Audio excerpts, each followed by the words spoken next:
Hi, I'm Dr. Sheetal Jmani. I'm a pediatrician, Ayurveda lifestyle consultant, and yoga instructor. Today I'm going to talk to you about Ayurveda routines for wellness. Be sure to grab a pen and paper because we're going to make some plans together. So you've been home for a while and you might be feeling a little scatterbrained, like you're still recalibrating to a new way of life.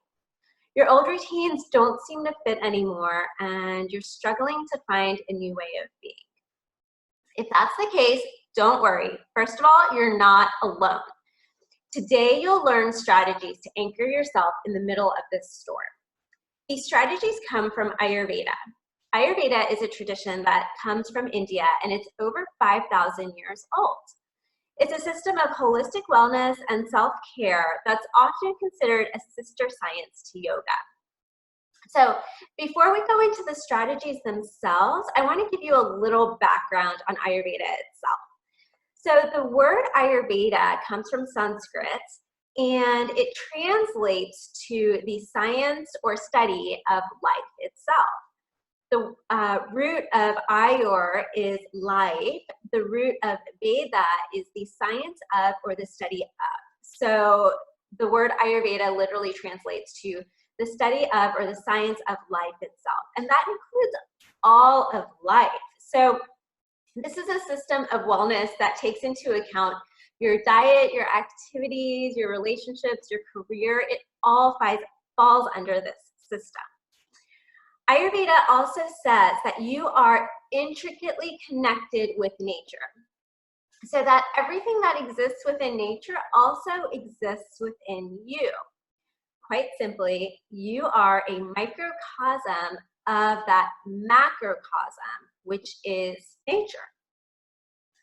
Ayurveda also talks about a 5-element theory. And so what that means is that Ayurveda says that everything in the universe is created out of these 5 basic elements. Those elements are ether, which can also be called space, air, fire, water, and earth. And so Ayurveda says that everything that you see outside in nature is comprised of these 5 elements. Since you are a microcosm of that macrocosm, which is nature itself, those 5 elements are also within you. And so much of Ayurveda revolves around connecting with nature herself, getting back into the flow of nature's rhythms, as well as connecting with those aspects within yourself. So what does all of this have to do with you adjusting to this new way of being, this new way of living? Everything. It has everything to do with what you're experiencing right now.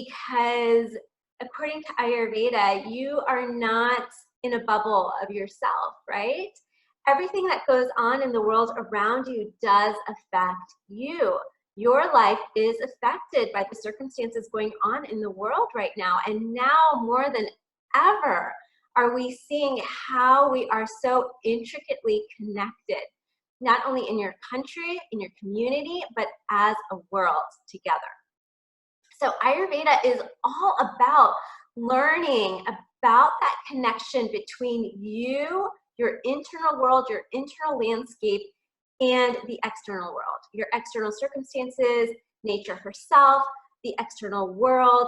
And Ayurveda teaches you how to flow and adapt with all of the changes that life brings. So whether it's a new project at work, a change in your relationship, the birth of a child, or with what we're faced with right now, a global pandemic, whether you're quarantined, homeschooling your children, working from home, these are all changes that life brings. And you can either let these changes throw you into reaction, or Ayurveda gives you an alternative. And that alternative is to respond with awareness, to adapt and adjust so that you can achieve a smoother transition, so that you can flow with these changes as opposed to reacting to them. Ayurveda helps you do this. One major way that Ayurveda helps you do this is through daily routines. So there's actually a word in Ayurveda for these daily routines, and that word is called dinacharya. Again, this is a Sanskrit word. Dina translates to day, and charya is ritual. So these are your daily rituals. And today I'm going to talk to you about 4 aspects of your daily rituals. So like I mentioned before, Ayurveda covers all aspects of life. Today I'm going to focus on what I consider to be the 4 main areas to focus on for your overall well-being, especially during this time when you're flowing through so many changes. So these 4 aspects of Ayurveda daily rituals that I'm going to go over today are eat, move, sleep, and connect. So we're going to start with eat. I'm going to spend the most time on that one for a couple of reasons. There's some basic concepts I'm going to go over in this first section that I think will just carry over really well as we move into the last 3, that I just want to be able to offer you so that you can carry that with you throughout these next few days, weeks, and months. So eat, let's get into it. How you eat is more important than what you eat. So if there's one thing I want you to take away from this section, it is that phrase, that mantra, you could say. How you eat is more important than what you eat. So you are an energetic being, and so is your food. Now I know that might sound a little woo-woo, but think about this. Imagine that you walk into a room where 2 people have been arguing. Say you didn't see them arguing, you didn't witness it, but you just walk into this room and 2 people had been arguing. You can feel that energy when you walk into that room, can't you? It's palpable. Alternatively, say that you walk into your office lounge where 2 of your coworkers have just been joking around. And again, you didn't hear the jokes, you just walked into the middle of this. You can feel that energy, can't you? You can kind of pick up on this lighthearted and jovial vibe. That is energy, and that's what I'm talking about. So in both of those situations, you're picking up on an energy, and that sort of thing exists between you and your food as well. According to Ayurveda, food also carries this really subtle energy called prana. In traditional Chinese medicine, this is called qi. There's not a word for that in Western science, but a lot of Eastern traditions carry this idea of this subtle energy, life force that's running through your body. So in Ayurveda, we call it prana. In traditional Chinese medicine, it's known as qi. And according to Ayurveda, illness or dis-ease or disorders in your body arise when you have deficient or blocked prana. So if you don't have enough prana or there's a blockage in the flow of that energy throughout the energy channels of your body. So in Ayurveda, those energy channels in your body are called nadis. In traditional Chinese medicine, it's called meridians. So you may be familiar with that terminology. So how do you increase your prana? One way that you can increase your prana, or that subtle life force energy running through your body, is through your food. So food naturally carries this prana as well. So what you eat is important, but how you eat is even more important. So the foods that you choose to eat, if you eat foods that are higher in pranic energy, and those tend to be plants, so fruits and vegetables, so that's a great start. But then how you eat that food is equally as important. So through how you eat your food, you can either increase or decrease the pranic energy of it. So what does that mean? Another way to say it is to practice mindful eating. Mindful eating makes you feel better. How often do you eat while watching a YouTube video or listening to a podcast or reading the news on your phone? Well, instead of paying attention to the screen, what if you turned all that off and just noticed your food? What does your food smell like? What does it look like? What does it feel like? And what does it taste like? That is mindful eating. Ayurveda encourages you to use all of your five senses to experience life, especially your food. Ayurveda talks about healing and wellness through your five senses: taste, touch, sight, hearing, smell. Ayurveda also says that the process of digestion begins even before you eat. It begins with the thought of food. For example, let's try an experiment. So wherever you are right now, I want you to close your eyes. And except if you're driving, please don't do this. But if you're at home, sit down and close your eyes. Imagine that you're going to your fridge. Imagine opening up that refrigerator door and you see a lemon. Imagine taking that lemon out of the fridge, closing the refrigerator door, then reaching into your cupboard, grabbing a chopping board and a knife. Imagine putting the lemon on that chopping board and just slicing it right down the middle. Imagine taking another smaller slice of that lemon. And then take that slice of lemon, pick it up, and bring it to your mouth. And take a big, giant, juicy bite out of that lemon. And just notice what's happening. How do you feel? Are you starting to salivate? Can you taste that lemon? And then gently open your eyes. So what happened? Did you notice anything? Did you start salivating? Chances are you did.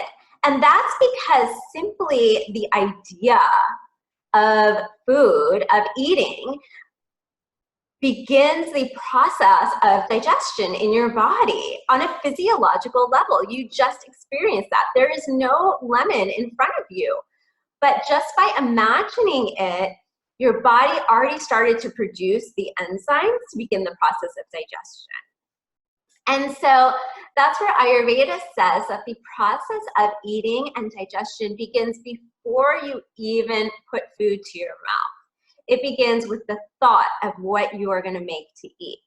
It begins through chopping, the actual act of chopping up vegetables and sauteing the spices and throwing the veggies into the saucepan and mixing it together and taking in those aromas and the sights of that rainbow of colors of vegetables.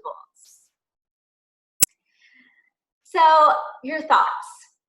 You just saw how powerful your thoughts are. Your thoughts had the ability to produce physiological change in your body. You just saw that with the lemon experiment. Let me give you another example of how powerful your thoughts are. So we were talking about energy before. Your thoughts are also vibrational energy that gets transmitted to your food. I remember when I was a little girl and my mom would always ask me to help out in the kitchen when we had guests.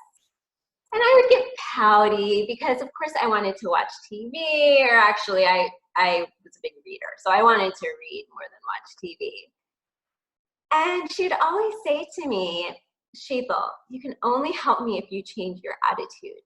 Whatever energy you have while you are helping me prepare this food is going to go into the food, and our guests will feel that. Well, it turns out that's a pretty valid point. There's a well-known experiment by Japanese researcher Masaru Emoto. And in this experiment, he looked at water particles. He filled jars with water and then labeled the jars.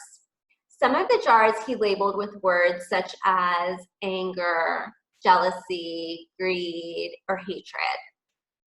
Other jars he labeled with words like love, gratitude, hope. He then examined the water particles from these different jars under a microscope. The water particles from the jars labeled anger, hatred, jealousy, greed, they were completely distorted. And you can Google and find these images as well. The particles from the jars labeled love, gratitude, hope formed these beautiful, beautiful crystalline structures.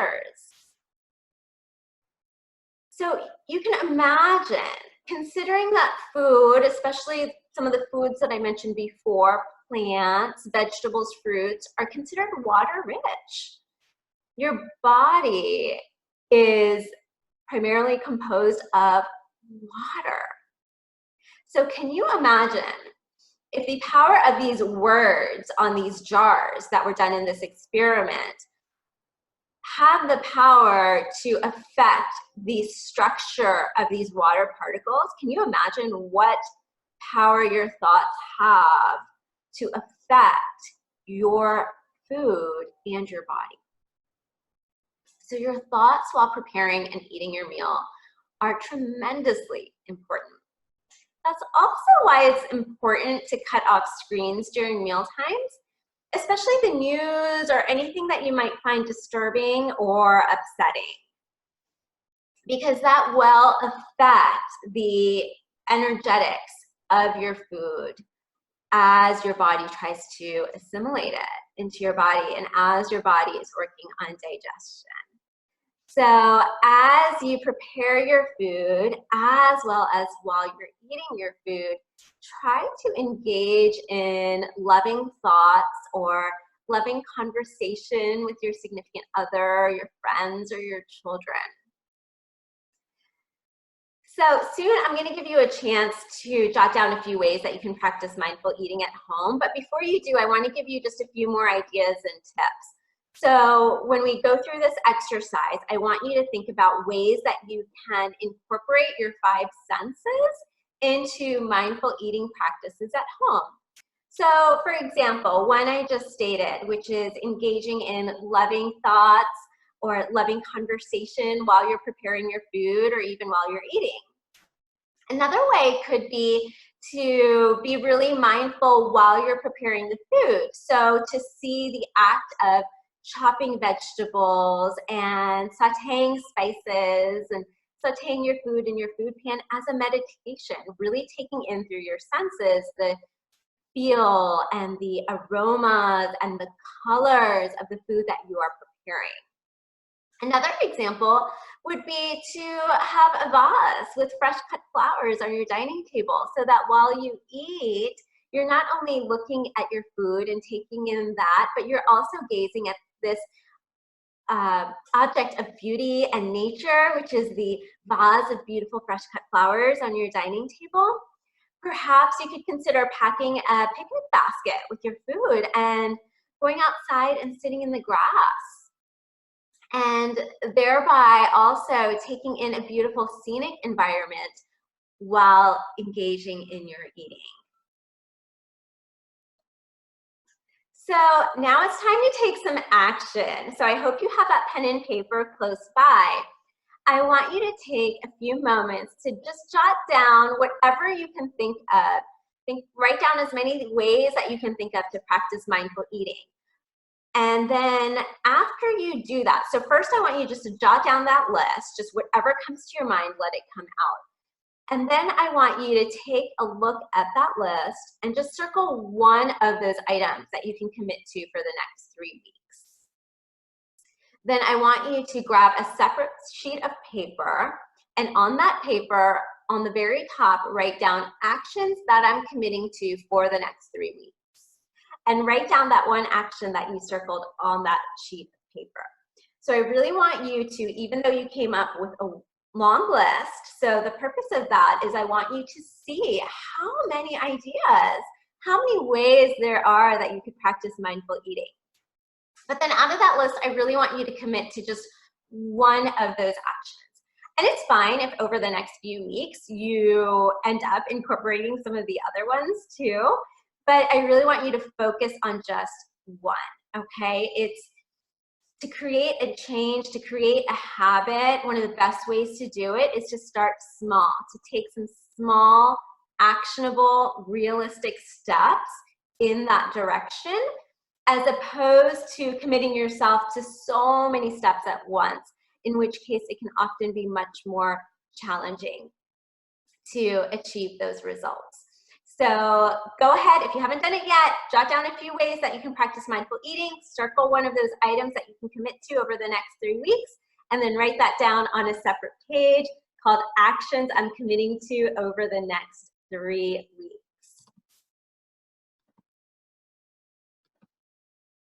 All right, next section, move. Move your body daily. The options for movement are endless. You can walk, jog, cycle, do yoga, practice Tai Chi, Qigong, dance, high intensity interval training, Tabata. It's just endless.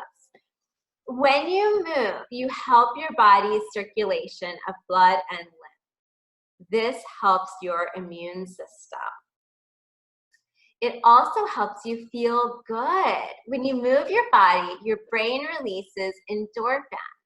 Those are natural, feel-good neurohormones in your body that your brain naturally produces when you move. So it's a natural mood booster. It's also a natural immune booster.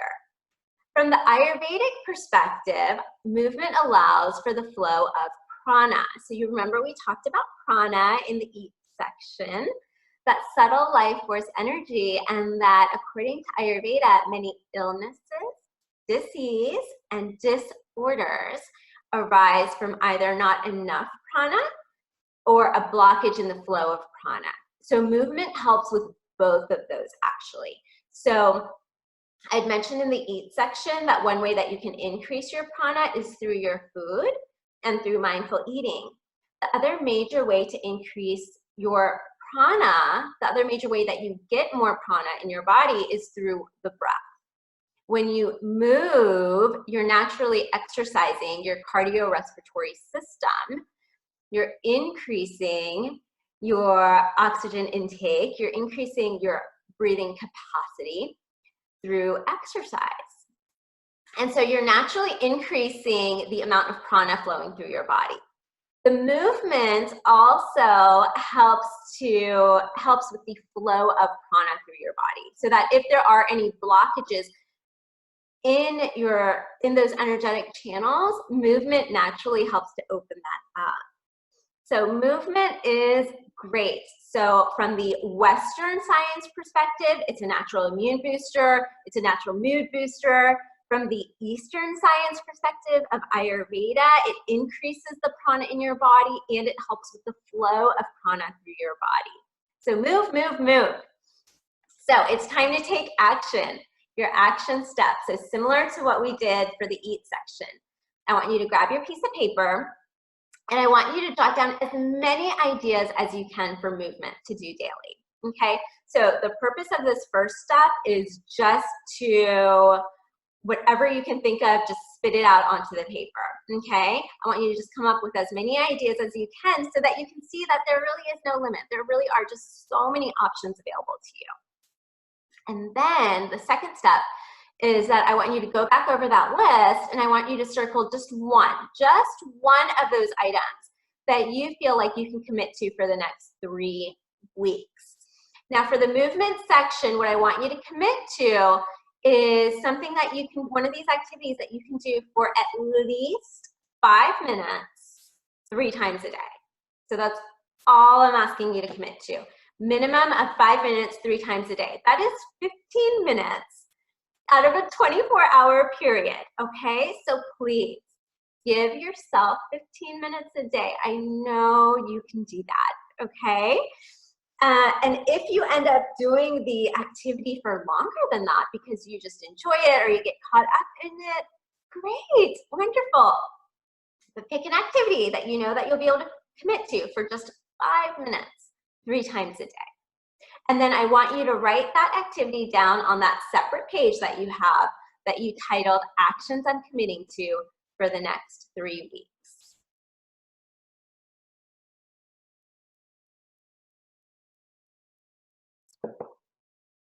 Great, so we talked about eat and move.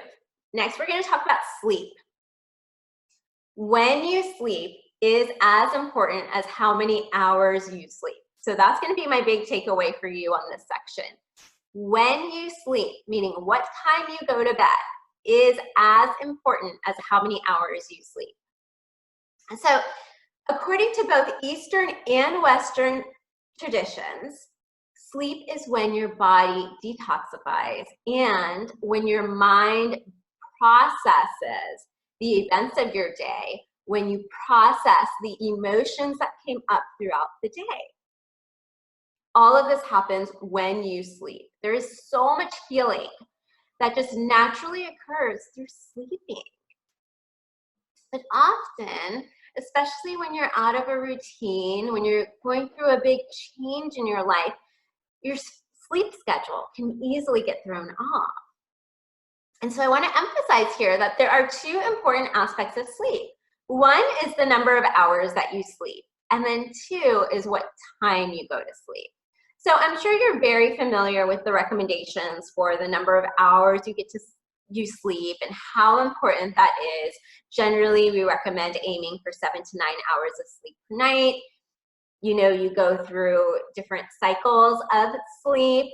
Those cycles of sleep are generally about 90 minutes each cycle. And so generally, if you go through about 5 to 6 cycles of sleep per night, that comes out to 7 to 9 hours of sleep per night. And that's what's generally recommended. But what you may not be as familiar with is, as important as it is to get 7 to 9 hours of sleep per night, it's also important to take into account what time you're going to bed. So according to Ayurveda, between the hours of 10 p.m. to 2 a.m. is the primary time that your body metabolizes and detoxifies. And Ayurveda has been saying this for over 5,000 years, okay? Modern science, modern Western science is now starting to show that that is true, that there are different organs in your body, your hormone systems that activate, that metabolize, that detoxify during specific periods of the night. So if you end up staying up beyond that time, so say you stay up until midnight or 2 a.m., your body then diverts its resources to engage in whatever activity you're doing. So whether you're staying up to work on a project on your laptop or to watch TV, whatever it may be, or staying up late eating, then your body is diverting its resources to that activity. So to that work project, or to digesting your food, or to taking in and processing whatever you're watching on the television screen. And it's taking away those resources which would otherwise, if you were sleeping, be going towards keeping your body healthy and well through detoxifying whatever toxins you may have taken in through food or through emotional triggers or mental stresses throughout your day. That is your time for your body to process it. So please don't deprive your body of that. So be really mindful, shoot for going to bed a little bit earlier. Ideally before 10 p.m. I often will recommend, because I know that can be challenging for many of us, I often recommend to aim for going to bed sometime between 10 to 11, but you will notice a difference. If you try to go to bed even before 10 p.m., you will notice a big difference. But depending on kind of what time you're going to bed right now as it is, maybe shoot for 10 to 11 p.m. And generally what I'll recommend is to shoot for going to bed about 15 minutes earlier than you usually do. Do that for a few days. Then once you're a little bit used to that, then go for 15 minutes earlier than that until you get to that time frame and until your body habituates to it.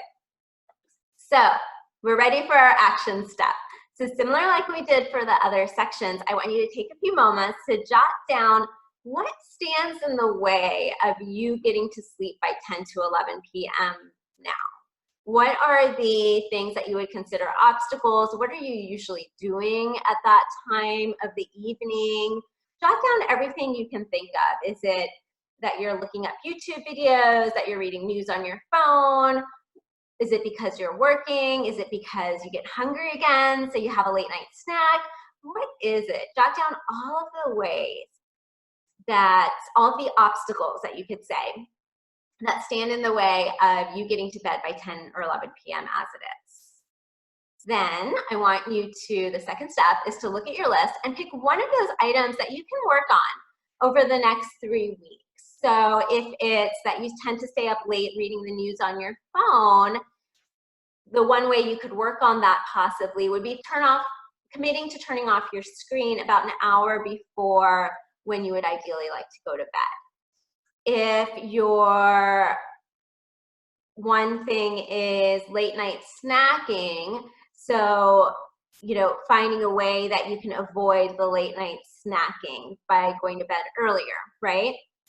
By making sure that you eat a larger meal at lunchtime so that you don't get hungry at that time, so that you can have a small supper and then you don't get hungry late night because you're also going to bed earlier. So just kind of circling one of those obstacles to work on that you can commit to working on over the next 3 weeks. And then maybe jotting down right next to it just kind of one idea of how you can work on that, okay? So we talked about eat, move, and sleep. The final one is connect. You are a social being. You thrive on connection. Connection to others, connection to yourself, and connection to a power greater than you, if that's something you believe in. As human beings, we are all hardwired for connection. Oxytocin is the social bonding hormone. It's the hormone that increases in new mothers while they bond with their baby. It also increases with a 20-second hug.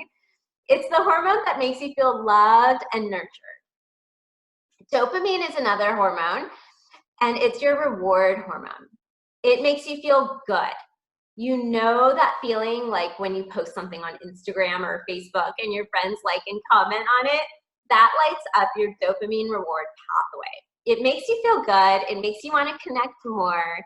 So even if you're an introvert like I am, you still thrive on connection. You have these neurotransmitters, these hormones in your body that naturally increase when you have any sort of social interaction or connection.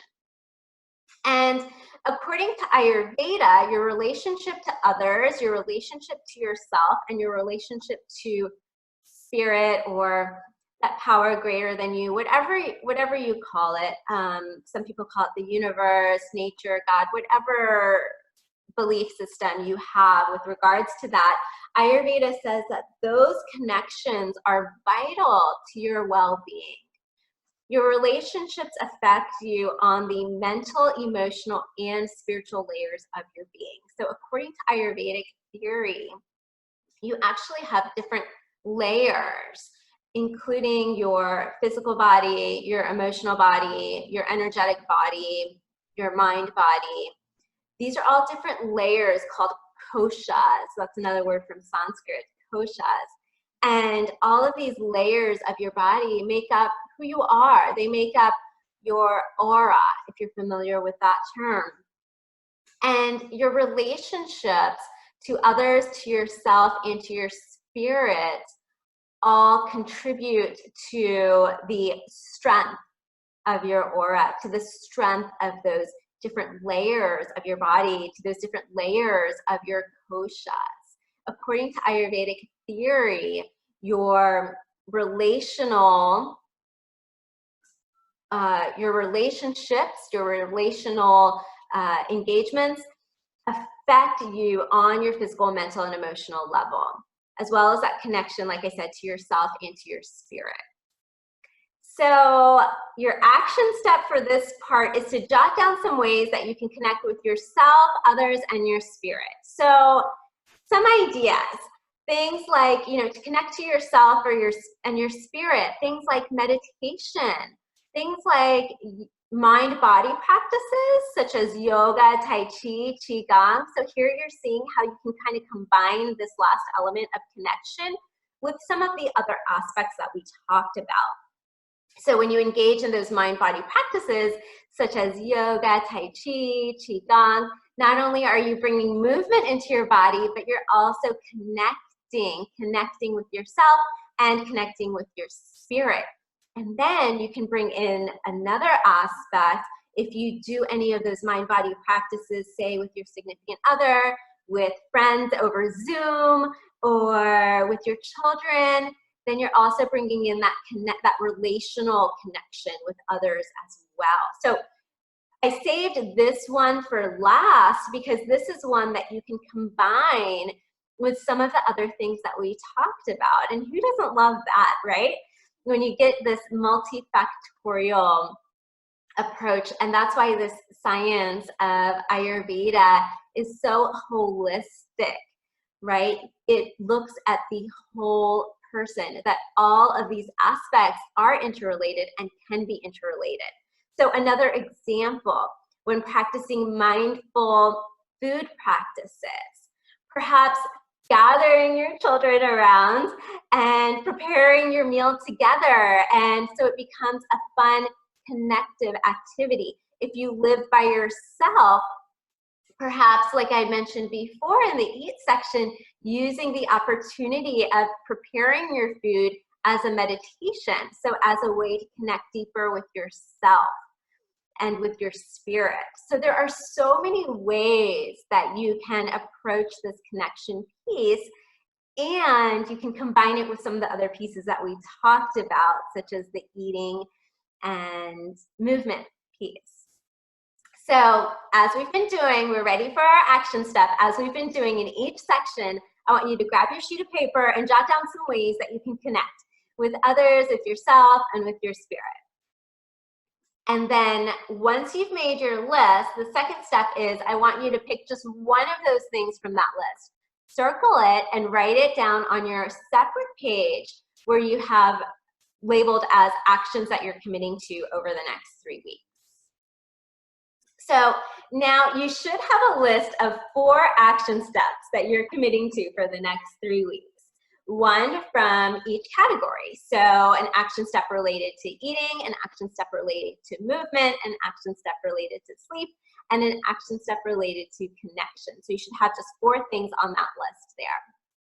And the reason I want you to commit to this for 3 weeks is because it takes 21 days to build a habit. It generally takes about 3 weeks to really establish a habit. So I also want to say, don't be hard on yourself if you miss a day. So practicing self-compassion with this, as in anything in your life, is also so important, and is actually also a really important piece of Ayurveda. Self-compassion, being kind, being gentle with yourself. It's part of that last section I talked to you about with connection. It's part of that connection with yourself and with your spirit. My first Ayurveda teacher used to always say, even if you do that thing 51% of the time, so that thing that you're shooting for, even if you do it 51% of the time, you will see benefit. And I loved that. What that essentially means is that even if you do this habit that you're trying to create, more times than not, you will see the benefit. So don't be hard on yourself if you miss a day. Just shoot for getting back on track the following day. Knowing that if you do these habits, if you take these actions that you've committed to more days than not over the following 3 weeks, you will notice a difference. And so often that difference that you notice is what propels you to keep reaching for that goal, to keep reaching to establish that action as a habit. Because we're driven by pleasure. We're often seeking pleasure. So if you see that reward, if you feel how good it feels to take part in these actions, that will be more motivation, where you may even get to this point where you don't even really have to think about it, but you're just taking these actions because they feel so good. So best of luck. You got this, friend. I'm cheering you on and supporting you from over here. But if you are looking for more support and resources, be sure to connect with me. I am on Facebook and Instagram at Sheetal Ujmani MD. You can also find me on my website, sheetalujmani.com, where you can learn more about how you can work with me one-on-one. So there's also a contact me form on that page, so you can use that to reach out to me. I can't wait to support you more. Again, I am Dr. Sheetal Ujmani. Here's to your health and wellness.